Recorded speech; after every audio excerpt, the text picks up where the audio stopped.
de tierras colombianas. Aleluya. Amén. Amén.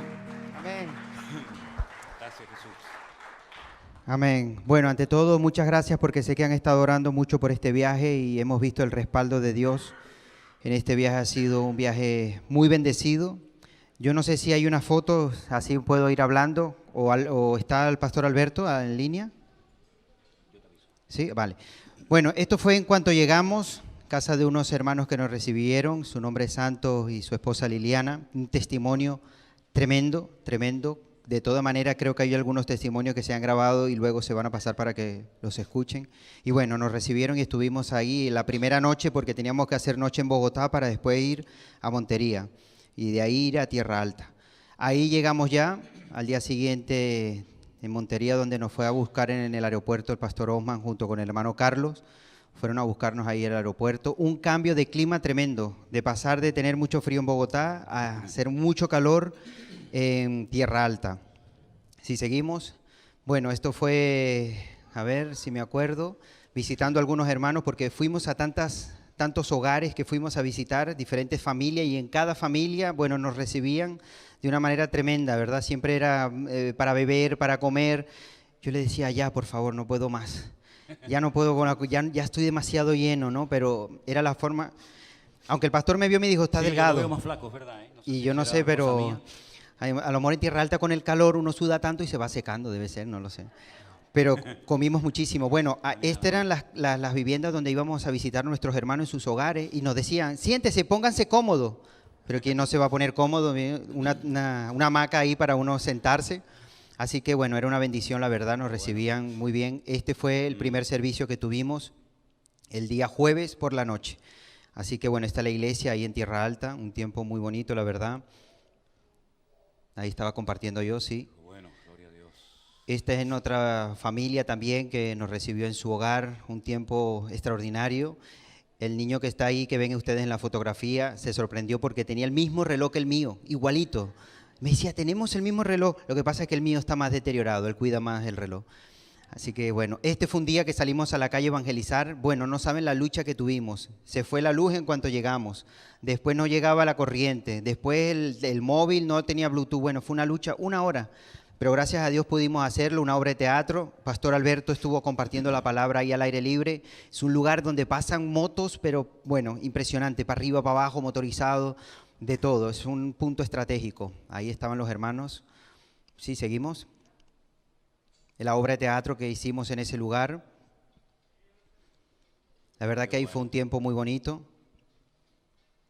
Ahí estaban todos los hermanos antes de salir, estuvimos orando y después ya salimos. Ahí habían unas personas que nos estaban esperando en ese lugar. Bueno, ahí estábamos haciendo algún deporte. Creo que está, espera un momento, no lo pasen, a ver si está el pastor Alberto y ¿está? Nada, pues aquí estamos, aparte de algunos detallitos de Colombia que nos hemos traído el pastor Anderson y yo, también me traje el COVID, así que estoy un poco ahora en cuarentena. Estoy guardando una cuarentena en un lugar que no hay mucha cobertura, por eso he tenido que salir aquí al coche, bajar al pueblo para tener cobertura. Pero en fin, ha sido un viaje extraordinario, un viaje precioso. Hemos conocido una gente maravillosa, no solamente al pastor Osman, a toda su familia, a toda la iglesia ahí en Tierra Alta, gente preciosa también en Bogotá. Yo creo que el propósito del viaje, que fue conocer a la gente y ver un poco cómo está el asunto allí, se ha cumplido bien el propósito. Y después, a nivel ya personal del pastor Anderson y mío, ha sido una experiencia única, irrepetible, que damos gracias a Dios, gracias también a ustedes, a la iglesia, por permitirnos este privilegio de visitar allí los hermanos en Colombia. Y bueno, ahí estaba explicando un poco el pastor Anderson todo el tema de la fotografía, las visitas. Tuvimos por un momento que dejar de hacer visitas, porque visitas que hacíamos, visitas donde nos ponían café, galletas, zumos, comida, de todo, ya, o sea, el estómago no aguantaba más y el pastor Osman decía, no, vamos a parar de hacer visitas. Y bueno, ahí estábamos en la estadía en la iglesia, venía la gente a que orásemos por ellos, por sus hijos, por llamadas de teléfono. No, único. O sea, no siendo en Colombia. O sea, una cosa es decirlo, una cosa es ver fotos, ver vídeos, pero estar allí Eso es otro nivel, el estar allí. Ni se imaginan la que están liando allí en Colombia. Muchas gracias, Pastor José Manuel Sierra. Muchas gracias al Centro Evangélico Vida Nueva por esta oportunidad de permitirnos estar allí. Y estamos a su disposición y para seguir sirviendo siempre que podamos al Señor. Dios les bendiga y muchísimas gracias, de verdad. Por haber ido a Colombia con Anderson. Un aplauso de cariño para ti en esta tarde. Dios te bendiga. Dios te bendiga mucho. Amén. Bueno, Qué bueno. hay alguna foto porque me gustaría que vieran los hermanos esto en Tierra Alta. Después más adelante van a ver algunas en Bogotá. Ahí estábamos jugando con los jóvenes, ¿sí? Ahí está el pastor Osman. Esto fue un día de ayuno en la iglesia. También estuvimos ahí compartiendo. Esto pues terminábamos. Y estos hermanos que están comiendo ahí con nosotros son hermanos que nos visitaban de otros lugares de Colombia. Y se quedaban con nosotros después a comer. Fíjense, había muchas personas, muchos hermanos ahí. ¿A comer o a predicar? No, de todo, ahí estuvimos de todo. Todas las fotos están comiendo, digo, estos fueron a comer ahí. Seguimos. Hay una actividad de los niños, bueno, impresionante. 50 niños donde hubieron regalos que fueron dados por una familia preciosa que fue al principio, cada regalo para ellos. Miren, ahí están los bolsos que se les dieron, dentro habían regalitos y estaban súper contentos. Miren la cantidad de niños que habían ahí. Qué bueno, gloria a Sí. Dios. Este fue otro día, este creo que fue el culto de jóvenes también. Este fue el domingo, miren cómo estaba lleno. Tuvimos, si ustedes se fijan en la parte de atrás, ven como pupitres, no sé cómo le dicen aquí, pero son estos. Tuvimos que sacar de las aulas pupitres porque ya estaban llenos lo que eran las sillas que se usan normalmente. Así que fue un tiempo muy, muy bendecido. Cada culto que tuvimos, el Señor tocaba las vidas y hubieron muchas personas que se entregaron al Señor. O sea que fue un tiempo, la verdad, muy bendecido. Bueno, aquí está el llanero solitario. Fuimos a un lugar donde fuimos a predicar la palabra también y fue bastante bonito. Ahí fue donde probamos un animalito muy bueno, la iguana. Bueno. Ahí nos sirvieron iguana y estuvimos comiendo iguana. Bueno. Y bueno, eso fue en la finca de un hermano que abrió las puertas de su casa para que todos los vecinos fueran invitados. Fueron y bueno, fue un tiempo extraordinario. Eso fue la última tarde ya antes de salir de Tierra Alta. Seguimos. Ahí está la familia que abrió las puertas de su hogar. Él es el señor que está en el medio, fue el que nos llevó, bueno, ya lo voy a contar más adelante. El señor que está en el medio, todas las personas que estaban ahí en esa reunión, parte de ellos. Seguimos. Esto fue en un lago que nos llevaron precioso para verlo, nos tomamos fotos ahí con el pastor Osman. Ok, aquí empieza una aventura tremenda. El pastor pedía oración porque resulta que nosotros ese día nos volvíamos a Bogotá y trancaron la calle. Fíjense que teníamos 2 coches delante y delante estaban todas las personas manifestando, no nos dejaron pasar. Y ese día teníamos el vuelo. Tuvimos que volver atrás, pasen la foto, y la única opción era montarnos en este bus y ir por una tierra, por la montaña, para poder salir de ese lugar. Estábamos dentro del bus ya para salir, esperen un momento. Justo en ese momento llaman al pastor Osma y le dice, un hermano nos va a llevar con un coche rústico para meterse por ahí. El pastor Osma me dice, ¿nos vamos aquí en el bus o nos vamos en el coche rústico? El coche rústico, el todoterreno. Y nos bajamos rápidamente del autobús, pasen la foto por favor, y sacamos las maletas y nos quedamos ahí en la calle esperando que nos viniera a recoger. El hermano que les estoy diciendo que tiene todo el terreno es la familia que les dije que estuvimos ahí en su casa, ¿verdad? Y cuando vemos esas maletas, nos damos cuenta que de todas esas maletas, después de un rato, había una sospechosa que no era nuestra. Y nosotros le dijimos al pastor Osma, aquí hay una maleta que no es nuestra. ¿Cómo va a ser posible? Bueno, en fin, se bajó una maleta que no era nuestra, la tuvimos que dejar a las personas responsables ahí y ellos se hicieron cargo de hacérsela llegar a la persona. ¿Seguimos? Ese fue un cartel que ponen en la entrada de la iglesia, ¿verdad? Un cartel bonito que sembró una hermana y la verdad que está precioso.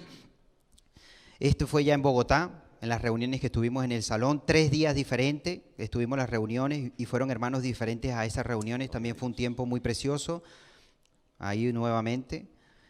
Ahí fueron cuando nos dieron la bienvenida, una familia también que nos recibió en su hogar, estuvimos también comiendo en su casa. El padre del niño se llama Fabián y es policía y la verdad que nos recibió, tiene un testimonio tremendo también. ¿Seguimos? ¿Listo? Bueno, Así que bueno, hermano, hemos tenido un tiempo muy bonito. Muchas gracias por vuestras oraciones. La iglesia en Tierra Alta es preciosa, en Bogotá los hermanos también. Y que sepan que están todos bienvenidos. Pastor, ¿está bienvenido allá? Muchas gracias. Muchas gracias por vuestras oraciones, hermanos. Un Dios aplauso bendiga. al Señor. Dios se lo merece. Aleluya. Gloria a Dios. Gracias al Señor. Dios es bueno. Y Dios está abriendo las puertas, ¿verdad? Nos ponemos de pie una vez más y cantamos esta alabanza que aprendimos en esta noche. La primera vez, la anterior, la que cantamos antes. Aleluya. Ya están todos los hermanos, creo. Ya consiguieron aparcamiento, así que vamos a volver a cantarla. Aleluya.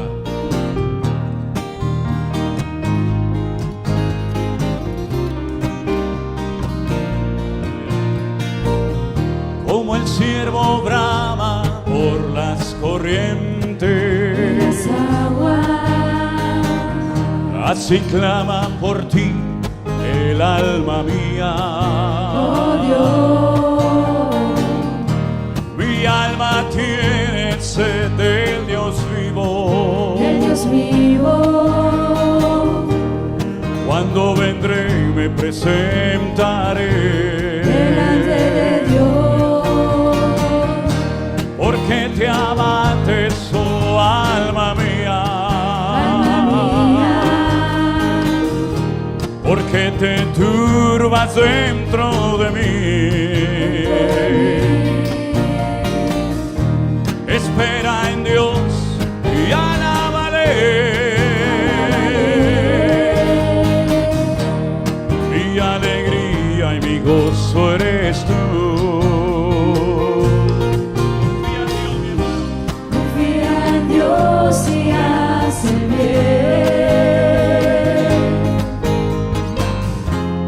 guarda silencio ante Él,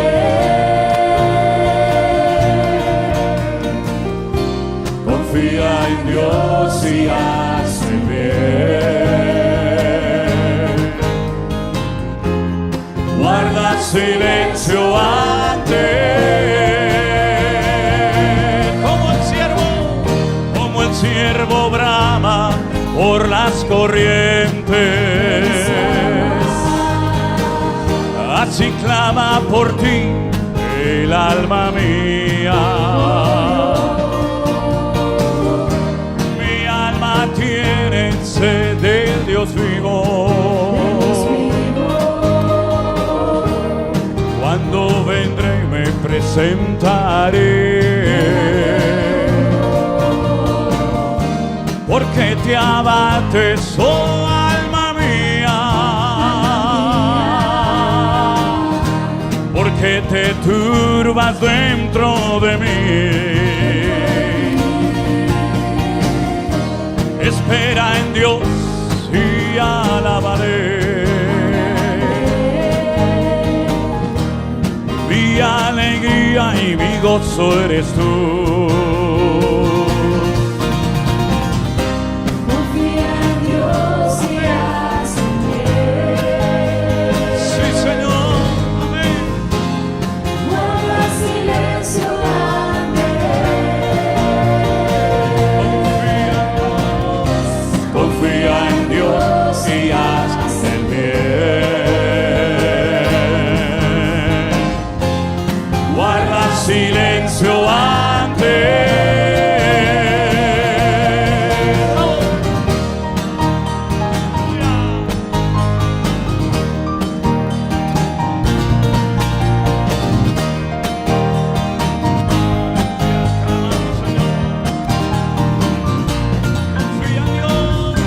Confía en Dios y haz el bien. Guarda silencio ante Él. Confía en Dios y haz el bien. Guarda silencio ante Él.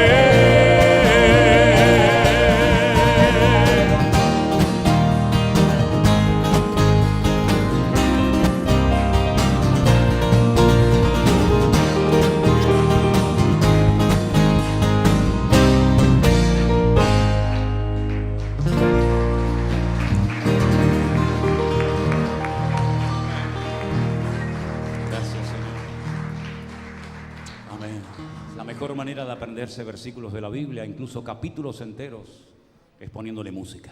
Así que tú le pones música y ahí te puedes aprender cualquier cantidad de textos bíblicos. Pueden tomar asiento, mis hermanos.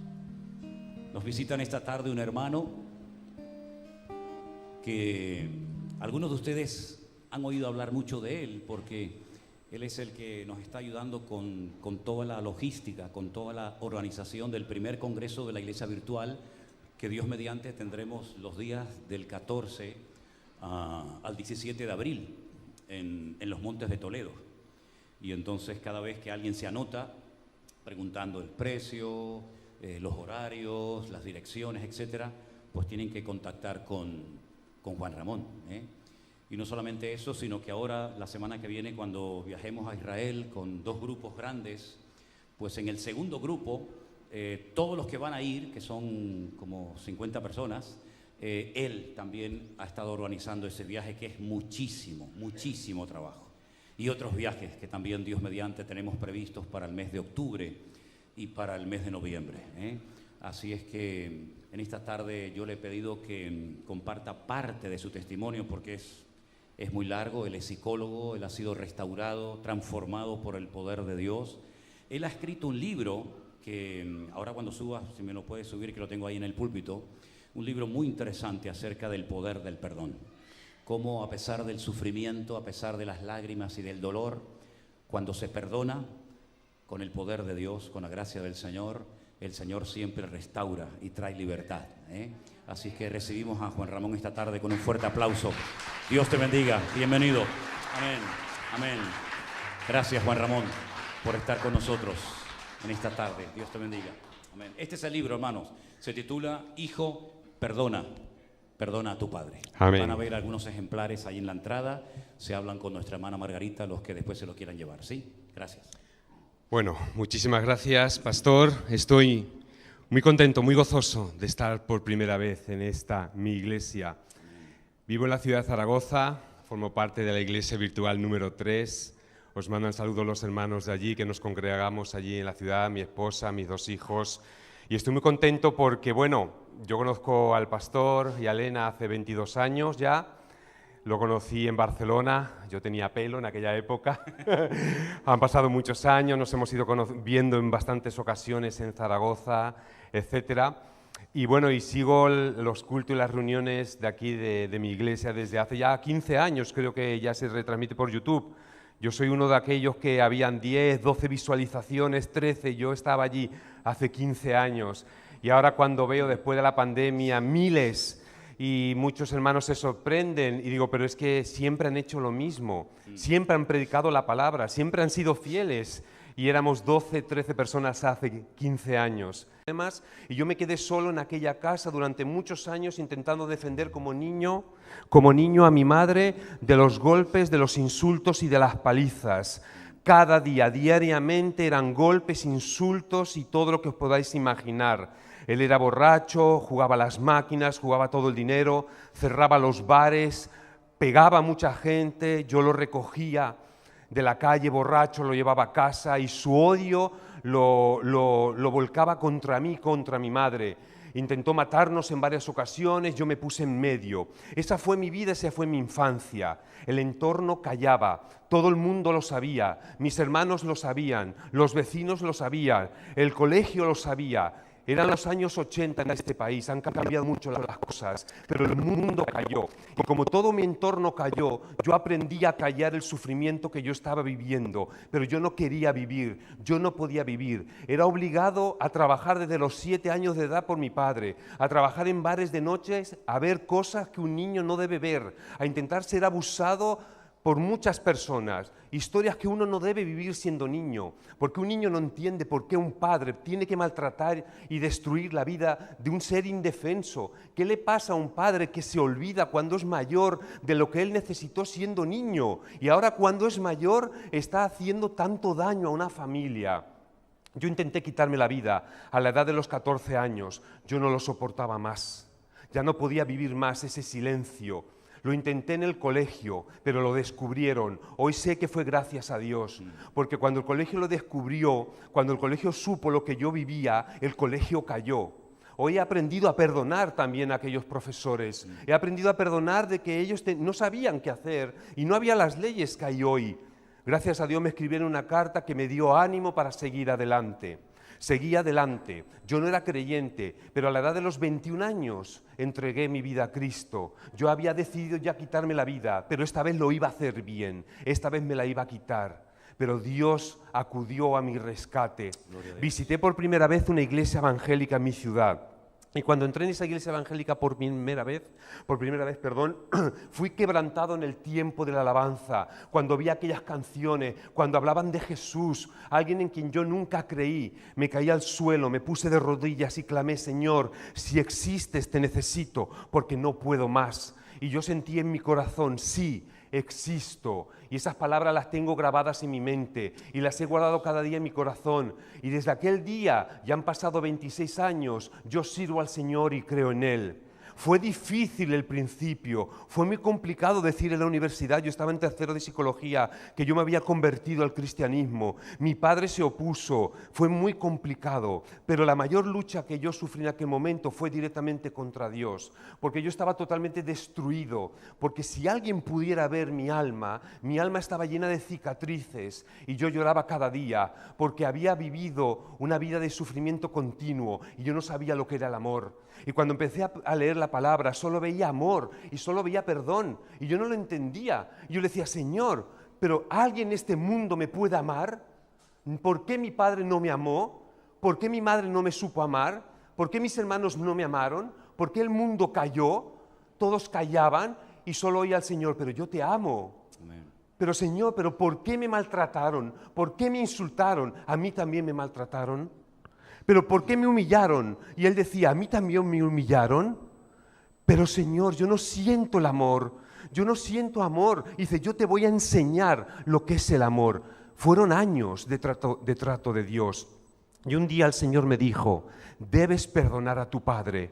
Y yo le dije: no, pídeme lo que quieras, Señor, pero nunca perdonaré a mi padre, porque no se lo merece, porque yo quiero que él pague cada día por todo el sufrimiento que me ha hecho. Y yo veía la palabra y solo veía: perdona, perdona, perdona. Digo: no puedo. Y el Señor me decía: no puedes, es verdad, pero yo te he dado un espíritu nuevo, que es un espíritu de poder, y te he dado un espíritu de amor, y te he dado un espíritu nuevo que es de dominio propio. Digo: pero me duele perdonar. Dice: pero yo quiero sanar tus heridas, ven a mí. Digo: pero es que yo no tengo fuerzas, pero yo te daré las fuerzas. Fue muy duro esos años, pero ahí estaba el Señor, cada día enseñándome. Me decía: perdona, perdona. Y yo le decía: pero es que no siento perdonarle. Y Dios me decía: no es cuestión de sentimientos, es que nunca vas a sentir perdonarle, es que se merece sufrir. Y dice: ¿y acaso yo no te he perdonado a ti? Así es como habla nuestro Señor. Llega un momento cuando ya mi padre está muy enfermo, en el año 2013. Me llaman, porque yo ya estoy viviendo en Zaragoza. Dice, me llama el médico: tu padre está a punto de morir. Me acerco hasta la ciudad, llego hasta la habitación, él está ya en semicoma. Está allí en la habitación mi madre, mi esposa, yo, 2 sobrinos más. Y ahí está entre la vida y la muerte. Pasa 4 noches de mucho sufrimiento. Y yo lo veía ahí, digo: Señor. Y yo una lucha tremenda, hasta que llega un día, la mañana del 4.º día, y yo me armo de fuerzas y digo: se muere, pero yo tengo que hablarle, se lo tengo que decir. Y lo he puesto en el libro, pero lo resumo. Me acerco a su oído y digo: papá, no sé si me escuchas, pero quiero decirte una cosa. Me has hecho sufrir, me has destruido la vida, me has robado la infancia y mis sueños. Me has quitado todo lo que un niño necesita. Has destruido a mis hermanos y a mi madre. Pero escúchame, papá, te perdono. Te perdono. Quiero que sepas que Dios te ama y yo te perdono. Te perdono de todo el daño que me has hecho. Y a partir de hoy eres libre. Ya te puedes marchar. A las pocas horas gritó: me arrepiento de no haberme echado en los brazos de Jesús antes. ¿Yo qué? ¿Qué has dicho? y estaban mi mujer y todos, que me arrepiento de no haberme echado en los brazos de Jesús antes. Y yo, gloria a Dios, que ha entregado su vida a ti. Y yo, papá, ¿me oyes, papá? Ya no me oyó, ya no lo escuché más, y así él murió. Pero mira, desde aquel momento entendí una cosa, y es difícil porque tengo cicatrices, pero como Cristo, yo no tengo un sufrimiento diferente a Jesús, porque el Señor enseñó sus manos y sus heridas, las enseñó. Yo tengo las cicatrices del maltrato en mi vida, claro que las tengo, pero entendí que el perdón tenía más poder que el odio.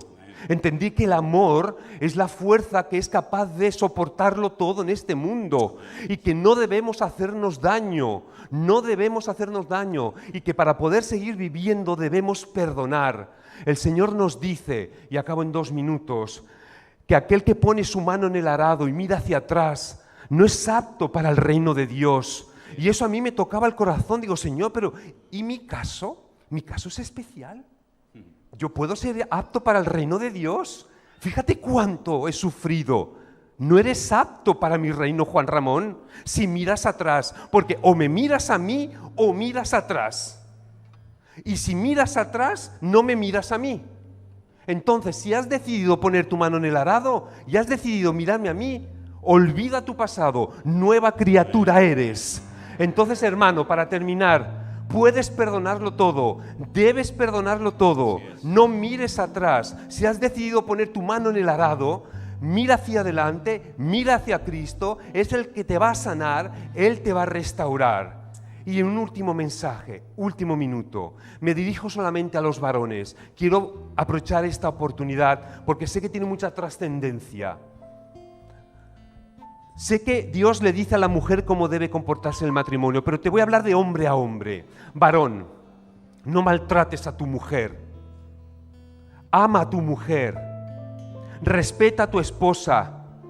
Respeta a la pareja que está a tu lado, porque ella tiene la imagen de Dios.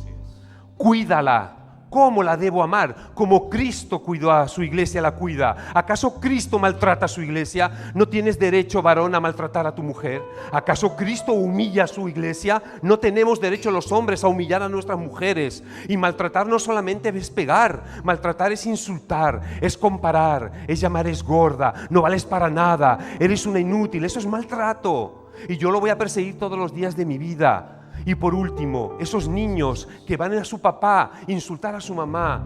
Nadie habla de esos niños, nadie hablaba de mí cuando yo era niño. ¿Dónde están esos niños en la televisión? Se hablan de mujeres maltratadas.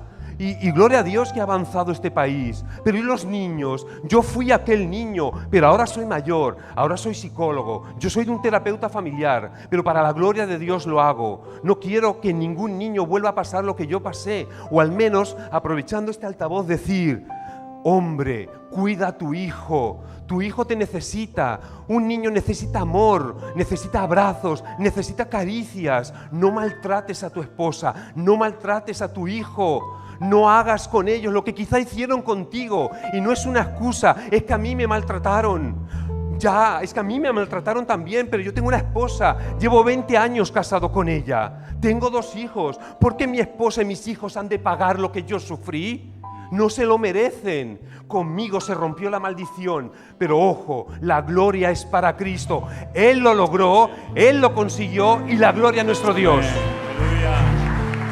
Fuerte ese aplauso al que vive, al que restaura la vida. Ponte de pie, apláudele al Señor. Fuerte ese aplauso al Señor que vive. Aleluya, gracias Señor. Tú cambias las vidas. Tú nos llenas de tu amor y de tu misericordia. Gracias por tu perdón. Aleluya, aleluya. Gracias Señor. Gracias Señor Jesús. Dios es un Dios de amor y de perdón. Y damos gracias a Dios que Él nos perdonó. Hagamos nosotros lo mismo con los demás. Vamos a ir preparándonos para participar hoy de la Santa Cena, un tiempo muy bonito, muy especial. Los hermanos que nos van a ayudar, si pueden pasar adelante. Aleluya. Ellos van a ir sirviendo y después oraremos juntos al Señor. Hace 34 años estaba en la isla de La Gomera pastoreando una iglesia pequeña. De repente me llaman por teléfono y me dicen: tu mujer acaba de entrar a parir. Me puse tan nervioso que no se me ocurrió otra cosa que coger un papel y un lápiz y escribir esta canción. Los hermanos van a ir repartiendo. Escuchamos la letra. Gracias al Señor, aleluya.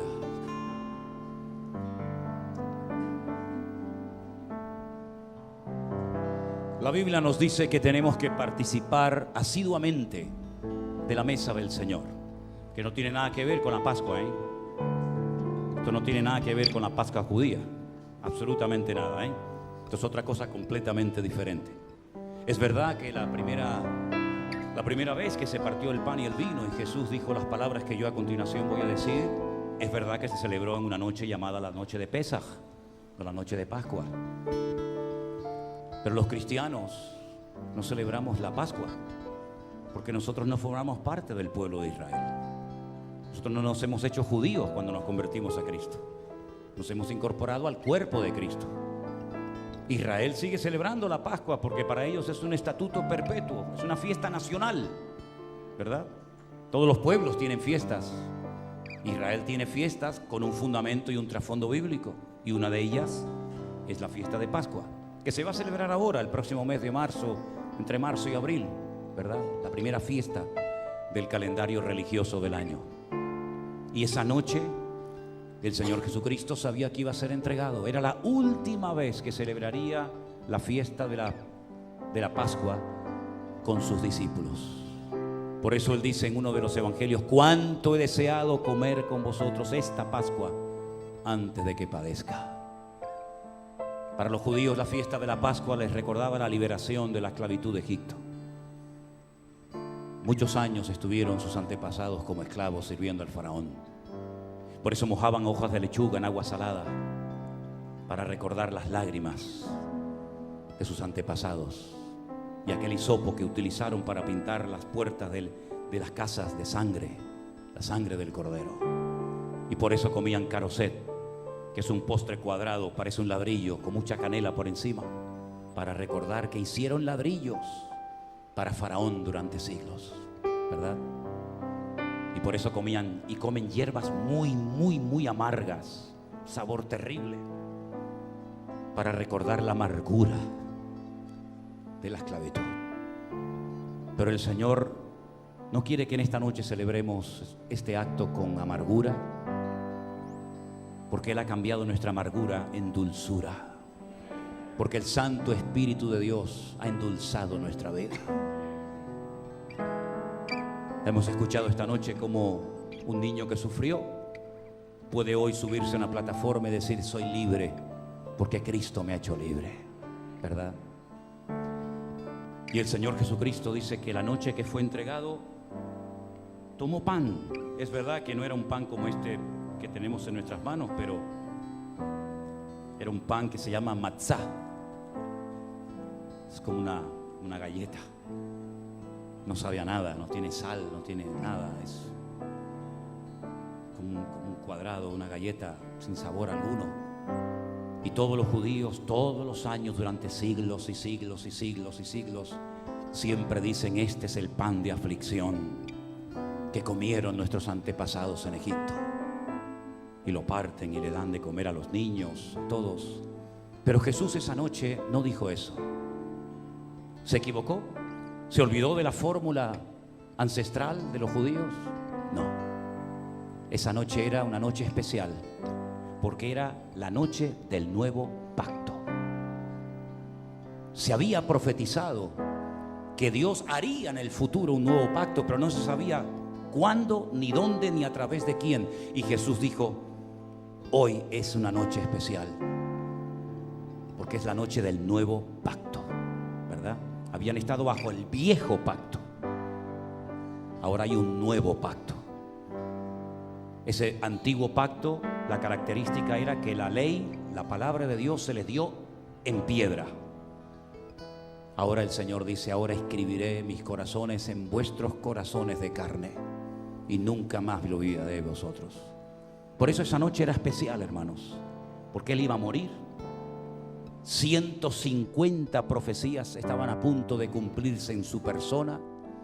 Y por eso dice que Él tomó el pan y dijo: tomad y comed. Esto es mi cuerpo, que por vosotros es partido. Haced esto en memoria de mí. Participamos juntos del pan en esta noche, queridos hermanos.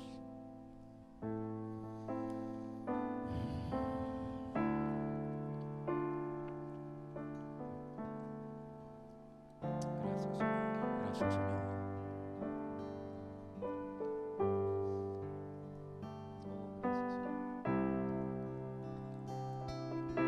Gracias, Señor Jesús. Pero faltaba un elemento fundamental. Ya en el antiguo pacto se decía que la sangre es la vida y la vida es la sangre. Por eso se le prohibía comer sangre. ¿Lo entienden? Y por eso al primer hombre se le puso Adam. A es el primero, letra Aleph, Dam es sangre.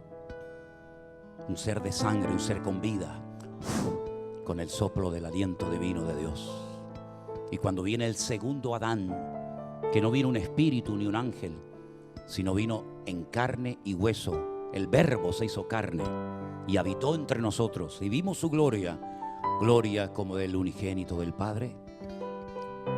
El que es un ser humano en el 100% del sentido de la palabra dice: esta copa significa el nuevo pacto.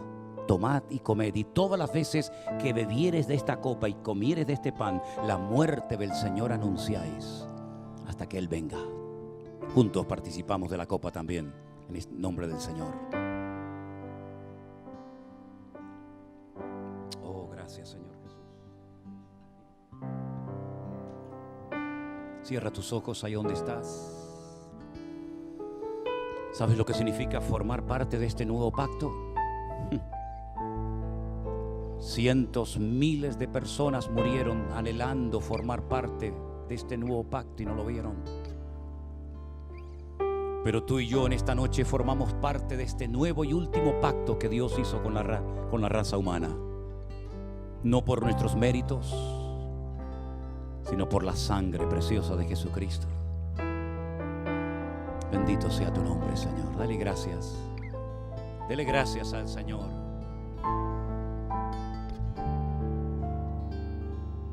Al Rey de Reyes y al Señor de los Señores.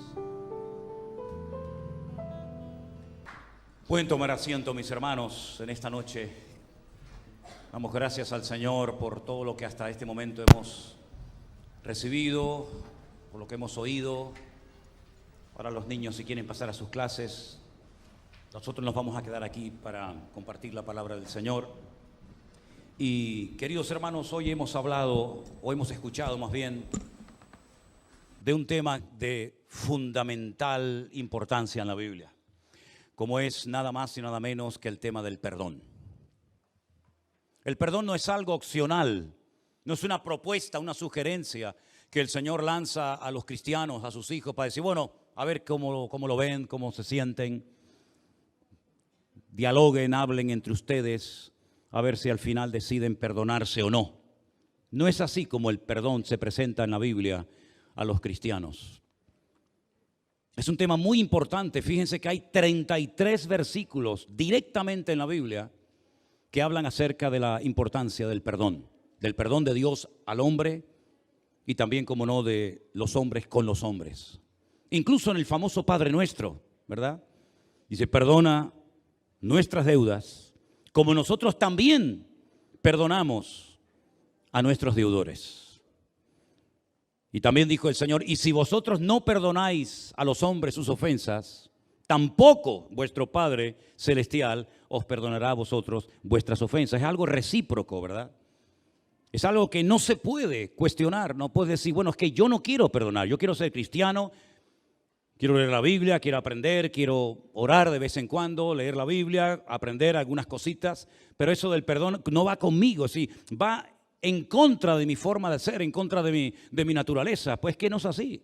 Es que no es así.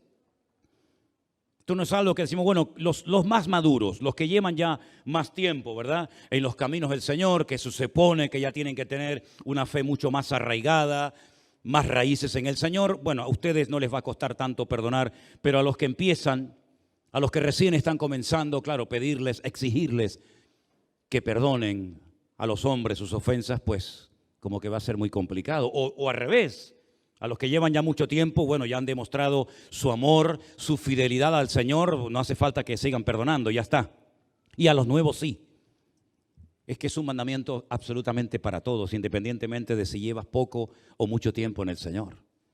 No es cuestión de si eres de esta iglesia o de cualquier otra. El perdón es un mandamiento que no tiene nada que ver, como bien decía Juan Ramón en esta noche, con nuestro estado de ánimo. Yo nunca olvidaré cuando una persona en la puerta de esta iglesia, hablando yo con él, me dijo, bueno, yo vendré a la iglesia cuando lo sienta. Y yo le dije, en tu condición, con la personalidad que tú tienes, por la forma de ser que tú eres, tú nunca vendrás a la iglesia, nunca nacerá de ti el venir al culto. Y si nosotros comenzamos a basar desde el primer momento de nuestra vida nuestra relación con el Señor en nuestras emociones o en nuestros sentimientos, no vamos a crecer, no vamos a madurar. Porque los sentimientos y las emociones son muy, muy traicioneros. Un día tendrás ganas de venir a la iglesia y otro no. Un día tendrás ganas de orar o de leer la Biblia y otro tal vez no. La vida cristiana no la puedes basar en tu estado de ánimo, en el clima, en tus sentimientos, en tus emociones. No, para nada. No funciona así las leyes del reino de Dios. Hay una serie de condiciones, de requisitos para tu crecimiento, para tu madurez, para tu desarrollo como creyente. Y es que dejes a un lado tus emociones y tus sentimientos. Y no estoy diciendo que emocionarse o tener, sentimientos sea malo, ni mucho menos, porque de hecho, si te puedes emocionar y si tienes sentimientos es porque Dios te ha capacitado para poder tenerlos. Porque nos podía haber creado como las piedras, sin ningún tipo de emoción ni de reacción, ¿verdad? Pero el Señor nos ha creado con la capacidad de emocionarnos. Podemos llorar, y es bueno llorar. Y es bueno reír, y necesario. Todo eso es muy bueno, pero la Biblia dice que somos espíritu, alma y cuerpo. Y si tú basas tu vida, tu relación con el Señor en tu parte emocional, que tiene que ver con el alma más que con el espíritu, no vas a llegar a ser un buen cristiano. Vas a ser, como dice Pablo en una de las cartas que le escribe a los Efesios, un cristiano fluctuante. Un día arriba y otro día abajo. Según como la veleta, ¿no? Según donde sopla el viento, ahí se mueve a un lugar o a otro. Queridos hermanos, el perdón es una decisión personal. Yo decido perdonar en el nombre del Señor. No mi carne, no mi ego, sino mi nueva criatura, que somos nuevas criaturas en Cristo Jesús, imitando, siguiendo el ejemplo que me dio mi Señor. Yo perdono a la persona que me ofendió, yo perdono a ese padre, yo perdono a ese hijo, yo perdono a ese hermano o a quien sea. Y cuando lo hagas, te habrás comportado como Cristo se comportó durante toda su vida. Porque la vida de Cristo fue un continuo perdonar. Y murió incluso pidiendo el perdón para sus verdugos. Padre, perdónalos porque no saben lo que hacen, ¿verdad? Podía haber terminado sus días con otra expresión, pidiendo venganza, pidiendo revancha, pero no. Apeló al perdón para que quedara bien claro a lo largo de la historia que Él es un Dios perdonador. Y que cuando nosotros vamos a Él y le pedimos en genuino arrepentimiento perdón al Señor, el Señor siempre perdonará nuestros pecados y todo lo que hayamos hecho contra Él. Si hubiéramos pecado, dice Primera de Juan capítulo 1, abogado tenemos para con el Padre, a Jesucristo el justo. Y Él es fiel y justo para perdonarnos de todos nuestros pecados. Y dice que los arroja a lo profundo de la mar. Y nunca más se acordará de ninguno de sus pecados. Así que no vayas a tu pasado a pescar tus heridas. No vayas al pasado que no tienes, ¿verdad? Para recuperar cosas de las cuales ya el Señor dice que ni se acuerda y que nunca más te las volverá a presentar delante de tu vida. Es borrón y cuenta nueva. Creo que la mejor definición de lo que es una conversión es nuevo nacimiento. ¿Cuántos dicen amén? Sin lugar a dudas, cuando tú perdonas, tú te liberas. Experimentas el gozo, la paz, la presencia del Señor en tu vida. Porque una persona que se niega a perdonar es una persona que vive en amargura. Y ya hemos dicho en esta noche que el Señor no quiere que su pueblo viva en amargura, sino que viva en victoria y en bendición todos los días de su vida. Hay un personaje en el Antiguo Testamento que lo conocemos como el nombre de José, Joseph, cuyo nombre significa añadidura, que es un ejemplo para todos y para cada uno de nosotros, a pesar de los miles de años que han transcurrido entre su historia, entre su experiencia personal y nosotros, sigue siendo realmente un punto de referencia de cómo tenemos que vivir frente al maltrato, frente al rechazo, no de aquellas personas que no creen en Dios, no de aquellas personas contrarias a nuestra fe, sino incluso de nuestros propios hermanos. Porque les recuerdo a todos y a cada uno de ustedes, sé que lo saben, simplemente se lo recuerdo, que José no fue despreciado, odiado por sus enemigos, sino por sus propios hermanos carnales, a los cuales les llevaba comida, a los cuales les llevaba noticias de su padre. Y dice que mientras lo veían venir, se burlaban de él, llamándolo ahí viene el soñador. El que siempre está soñando, el niñito mimado del papá, con delirios de grandeza, que si un día nos vamos a postrar ante él, que si un día hasta papá, el sol, la luna, la mamá, se van a postrar delante de él y nosotros nos vamos a postrar delante de él. Pero ¿qué se ha creído este niñato? Dirían ellos, ¿verdad? Y cuando cuenta el cuento de las espigas, cómo todas las espigas se doblan delante de él y casi le rinden culto y pleitesía, no soportaban que José abriera su corazón y contara a sus hermanos aquellos cuentos, aquellos sueños proféticos, que tardarían muchos años en ver el cumplimiento, pero eran sueños de Dios, y lo que es de Dios tarde o temprano se cumplirá, ¿verdad?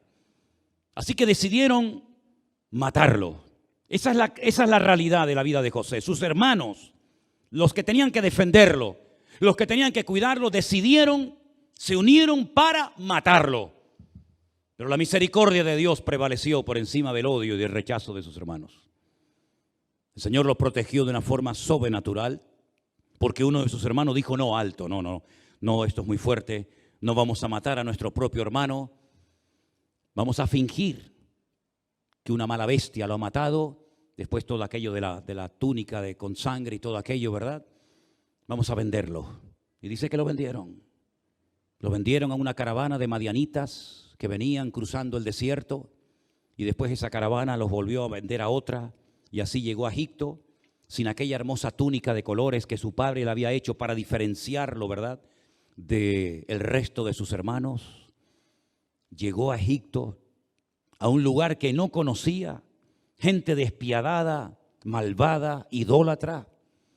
Todo era diferente, ese amor, ese cariño, ese temor de Dios que se respiraba en el hogar con su padre. ¿Cuántas historias le habrá contado Jacob de su padre Isaac, ¿verdad? De cómo el Señor abrió la matriz de su abuela y pudo nacer, y de Abraham, cómo salió de Ur de los Caldeos, y tantas historias, ¿verdad? Y de repente encontrarte en el centro mundial de la brujería, de la hechicería, de la idolatría y de todo lo opuesto a lo que él había recibido desde niño en la casa de su padre Jacob. Y ahí se encontró de la noche a la mañana, simplemente por contar lo que el Señor había puesto en su corazón y lo había revelado en sueños. Lo compran como esclavo, un tal Potifar. Al poco tiempo se da cuenta Potifar de que es una persona especial, porque tarde o temprano, si tú eres verdaderamente cristiano o cristiana, tarde o temprano la gente notará que eres diferente.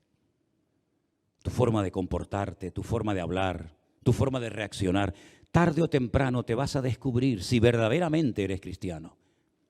Si no lo eres, pues pasarás desapercibido como tantos.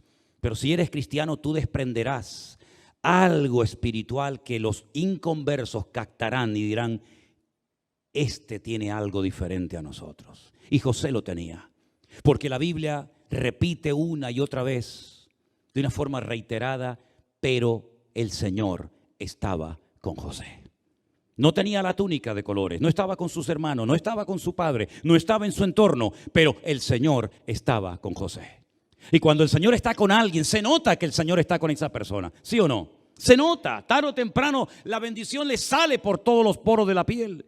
Y entonces Potifar le dijo, te vas a encargar de todo en mi casa menos del pan que como. Y es un eufemismo, es una forma de decir, menos de mi mujer, todo lo demás te lo pongo bajo tu cuidado. Y se lo tomó tan en serio que dice que todo lo que hacía obtenía el favor y la bendición de Dios. Potifar estaba contentísimo con él. Pero todos sabemos, ¿verdad?, que la esposa de Potifar, siendo un instrumento en las manos del diablo, quiso destruirlo. E injustamente fue acusado de algo que no había hecho y termina con sus huesos en la cárcel. Y dice uno de los salmos que aprisionaron sus manos y sus pies con grillos, con cadenas, de tal manera que pasó a una situación aún peor que en la casa de Potifar, porque por lo menos en la casa de Potifar era un ecónomo, que es como se conoce al criado culto, al criado que se le delega responsabilidad, incluso para enseñar a leer y a escribir a los hijos del dueño, los herederos.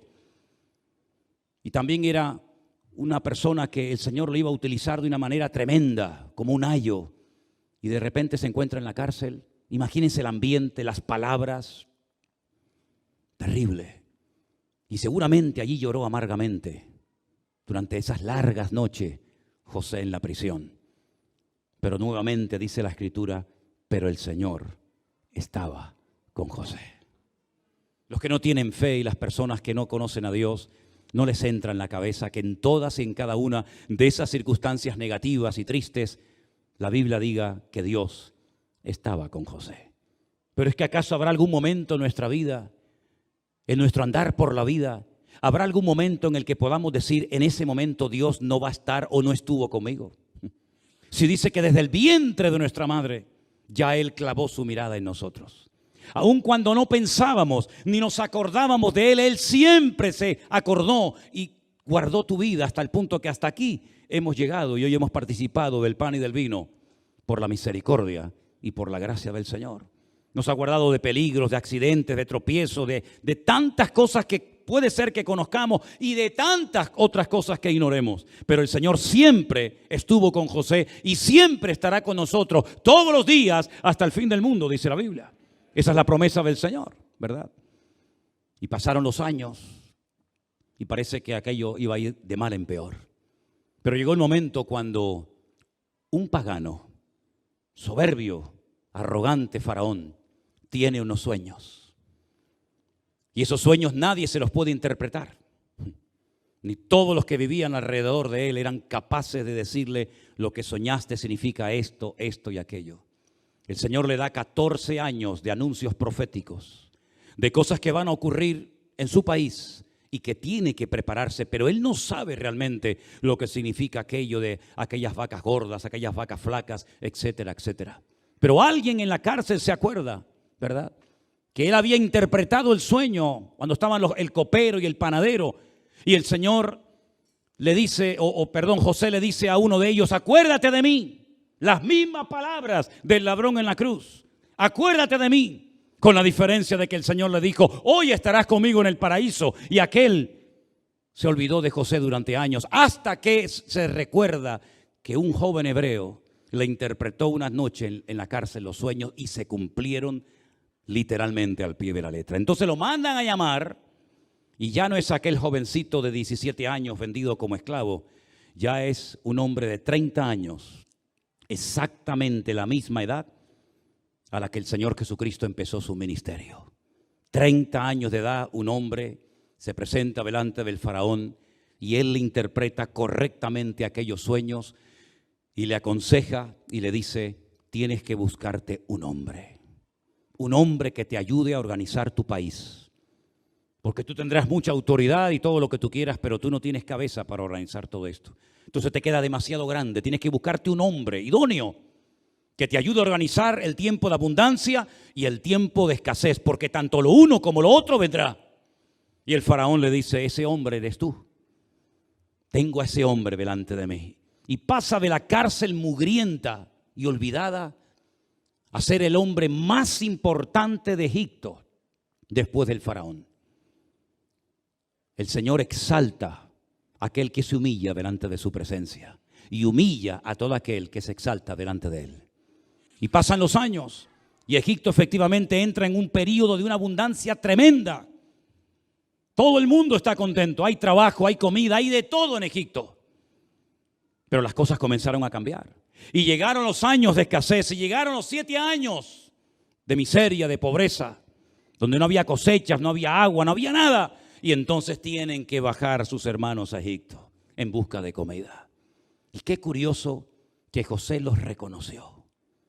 Habían pasado muchos años, pero José los observó y supo que esa gente eran sus hermanos. Y los entendía hablar, porque lógicamente José entendía el idioma de ellos, ¿verdad?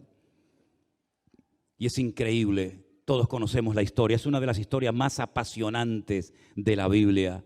Cuando José cada vez que se entrevista, cada vez que se encuentra con sus hermanos, dice la Biblia que tiene que salir a una sala aparte a llorar. Porque su corazón no se ha endurecido con los años. Su corazón ha permanecido blando y sensible ante el Señor. Y él no tiene su corazón lleno de odio, de venganza y de ira, sino todo lo contrario. Porque es un hombre que ha entendido el propósito de Dios. Ha entendido que en el propósito de Dios entraba su sufrimiento personal. Ha entendido que el propósito de Dios conlleva el hecho de que yo tuviera que sufrir todo lo que he sufrido. Es decir, el sufrimiento en el creyente no resulta en vano, sino que el sufrimiento, el dolor, la prueba, tiene un propósito eterno y divino. Y José ha descubierto el propósito de Dios para su vida y para la vida de sus hermanos. Y es entonces cuando ya no aguanta más. Y entonces dice que se da a conocer a sus hermanos. Se quita el turbante, se quita las ropas reales y se presenta totalmente desnudo delante de sus hermanos. Y él les da una declaración tremenda diciéndoles, yo soy José, vuestro hermano. Ellos no dan crédito, pero cuando observan, José es un hombre circuncidado. Los egipcios no se circuncidan, los hebreos sí. Y entonces ellos entran en pánico, porque efectivamente se dan cuenta de que aquel hombre que se ha despojado de sus vestiduras, ¿verdad?, se despojó a sí mismo, como él hizo el Señor Jesucristo, ¿verdad? Y se humilló y se presentó vestido de humanidad, vestido de carne y hueso. Cuando sus hermanos lo reconocen, se dan cuenta de que efectivamente José no había muerto, sino que estaba vivo y ahora tenía todo el poder y toda la autoridad para destruir sus vidas y sus familias. Y destruir con ellos, destruirlos para siempre. Pero él les dice, no teman. Exactamente las mismas palabras que el Señor Jesucristo utilizó cuando se presentó a sus discípulos y les dijo, Shalom Aleichem, paz a vosotros, no tengáis miedo, porque yo mismo soy. ¿Cuántos dicen amén? Qué paralelismo, ¿verdad? Qué similitud podríamos trazar entre José y el hijo de José, nuestro Señor Jesucristo, en el Nuevo Testamento. El Padre desciende, 70 personas de ese pequeño núcleo familiar descienden a Egipto, pero llega el momento en el que el patriarca de la familia, Jacob, aquel que luchó con Dios, aquel que el Señor le cambió el nombre a Israel, parte a la presencia del Señor, ya muy anciano. Pero él había dicho que quería que lo enterraran en Macpela, en la cueva de Macpela, que su abuelo había comprado hacía tiempo atrás. Abraham, siendo el hombre más rico del mundo, solamente compró una cueva. Vivió como nómada toda la vida. porque esperaba la tierra o la ciudad cuyo arquitecto y fundador es Dios. Él no quería malgastar su dinero en las cosas materiales de este mundo, porque él buscaba algo más que simplemente tierras, que simplemente territorio. Pero él compró una cueva, la cueva de Macpela, la cueva de las parejas, donde dice la tradición que están enterrados Adán y Eva, y donde hoy en día se puede visitar la tumba del patriarca Abraham y su esposa Sara, y la tumba de Isaac y Rebeca, y la tumba también de Jacob y de Lea. Raquel no, porque está enterrada en otro lugar.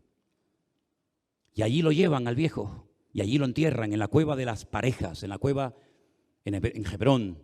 Aquella tierra que había conquistado tiempo atrás un hombre llamado Perro, Caleb, todo corazón, que le había dicho con 80 años a Josué: dame ese monte, porque yo quiero conquistarlo, porque hoy tengo igual o más fuerza que hace 40 años atrás. Y le dicen: ojo, Caleb, que en ese monte viven los gigantes.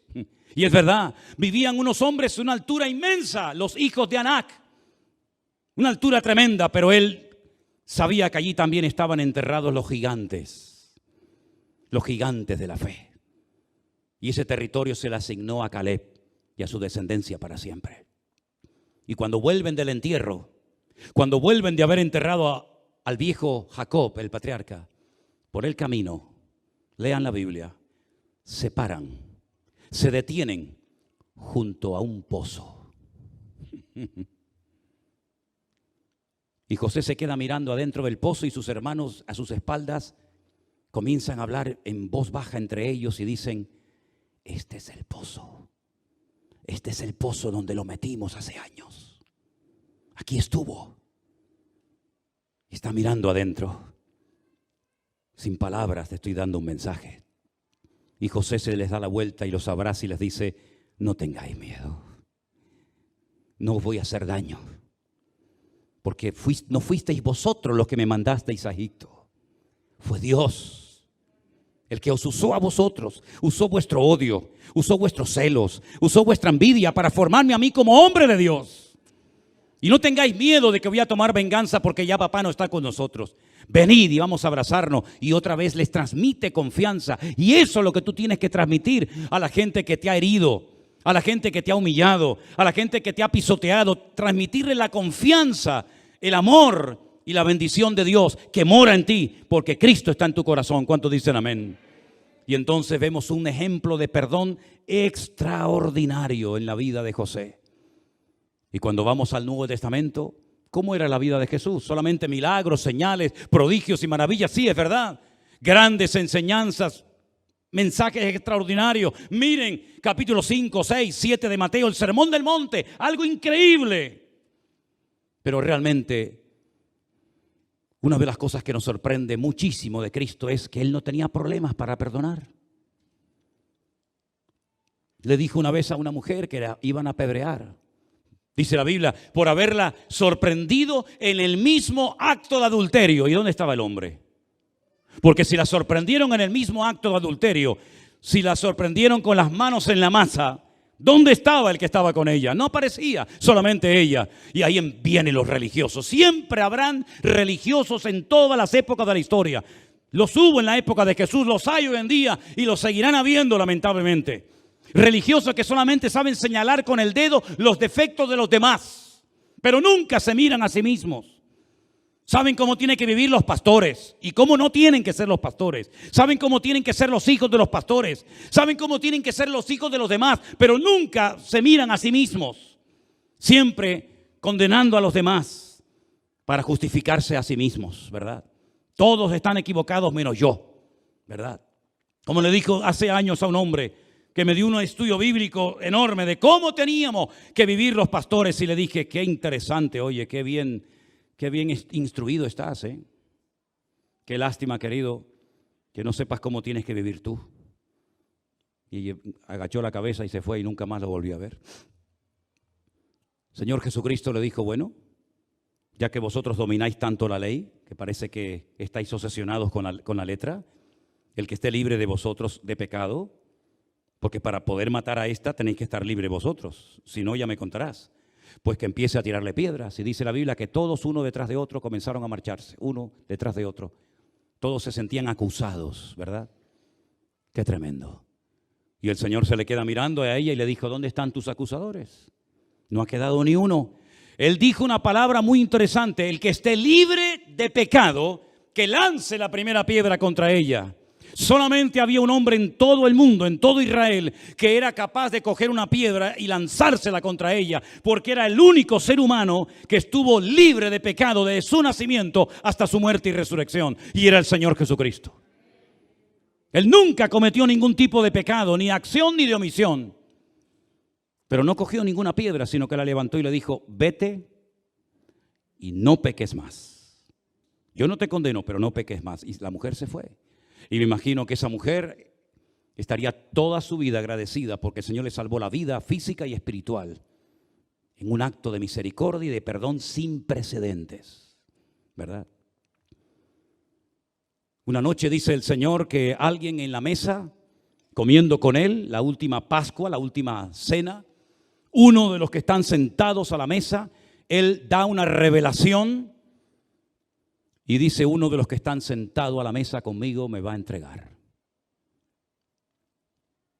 Y todos comenzaron a preguntarse, ¿seré yo, Señor? ¿Seré yo, Señor? ¿Seré yo, Señor? Solamente uno, Juan, hizo una pregunta diferente. Le dijo al maestro, ¿quién es, Señor? Porque yo no te voy a entregar. Era el único que se recostó en el costado de Cristo.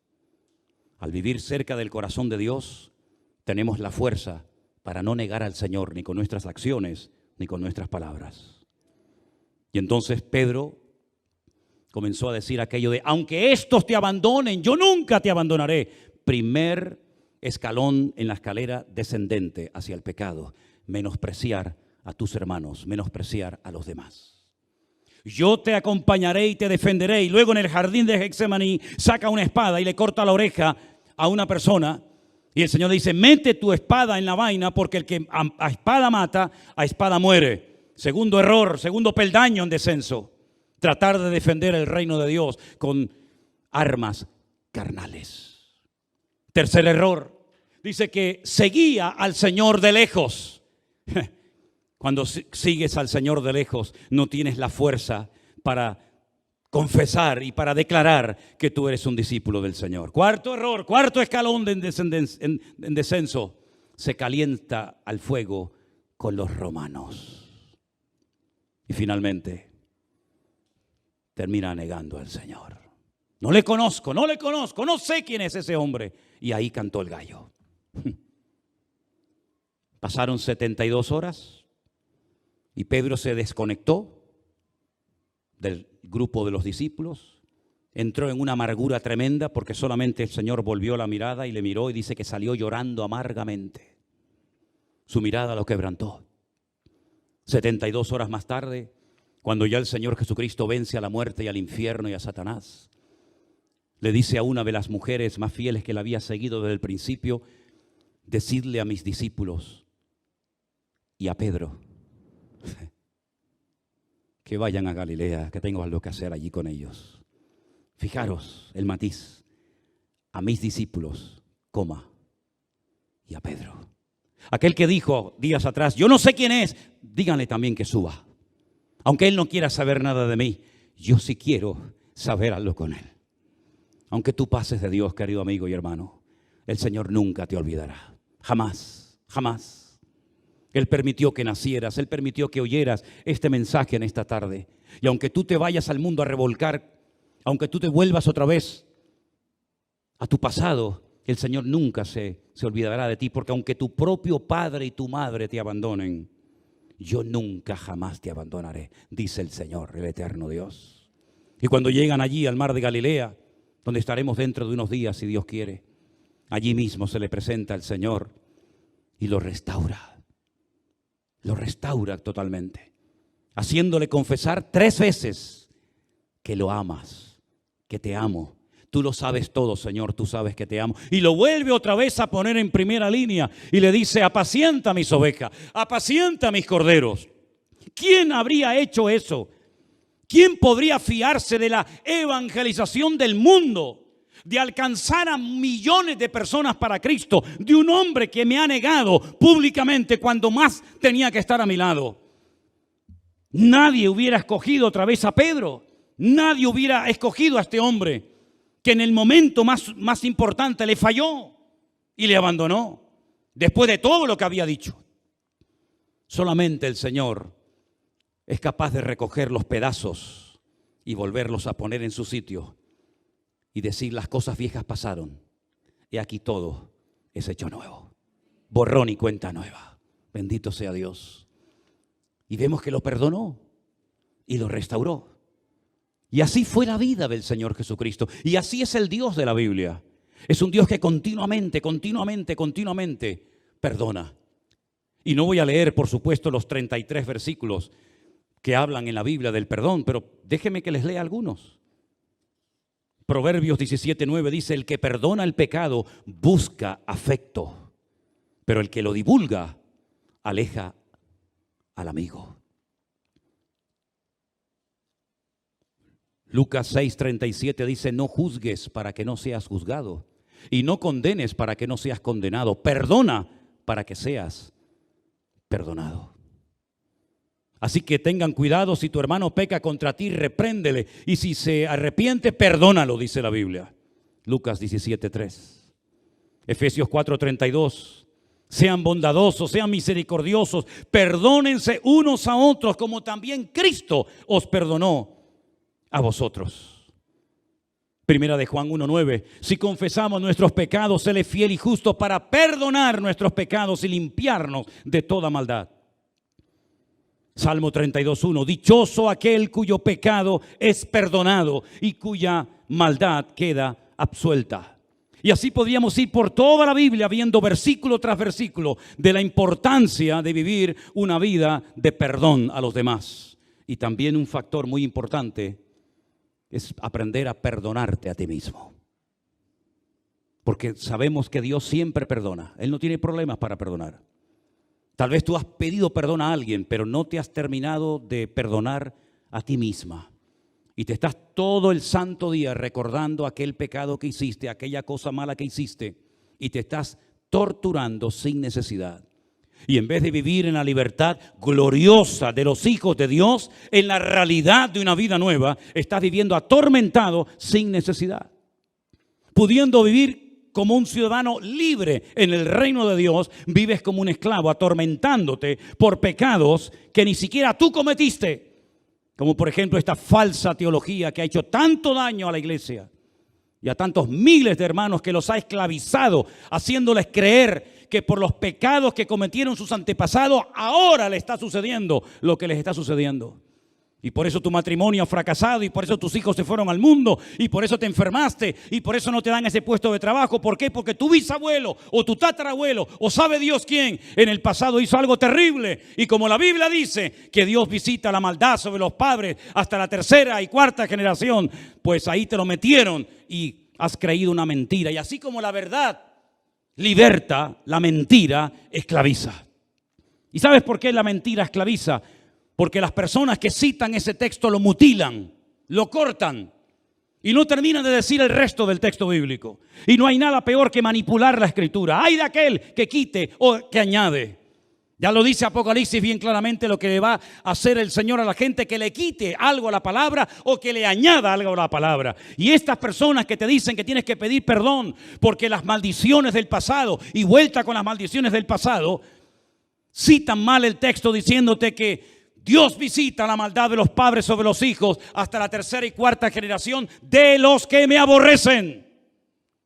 Y nosotros no entramos dentro de ese grupo. Nosotros no somos de los que aborrecemos al Señor, al contrario, nosotros somos de los que amamos a Dios. Y los que amamos a Dios, todas las cosas nos ayudan a bien. Y sobre 1000 generaciones será bendita la generación del justo. Podemos cambiar la maldición en bendición. Podemos decir: hasta aquí ha llegado, diablo. A partir de ahora las cosas son nuevas y el Padre no llevará el pecado del Hijo, ni el Hijo llevará el pecado del Padre, sino que el alma que pecare, esa morirá. Y yo quitaré, dice el Señor a través de la pluma de Ezequiel, ese refrán que os habéis inventado vosotros, que dice: los padres comieron las uvas y los hijos tuvieron la dentera. Nunca más permitiré que en mi pueblo, en mi casa, se mencionen esas cosas, porque esa no es la obra de Dios. Dios es un Dios que perdona y olvida. Y si tu padre fue un alcohólico, tus antepasados fueron terribles, pues hijo, tú eres una nueva criatura en Cristo Jesús. Y tu nombre ahora está escrito en el libro de la vida. Y si murieras hoy, irías directamente a la presencia del Señor. Y tú no tienes que pedirle perdón por lo que hicieron los demás, sino en todo caso perdón por lo que tú has hecho.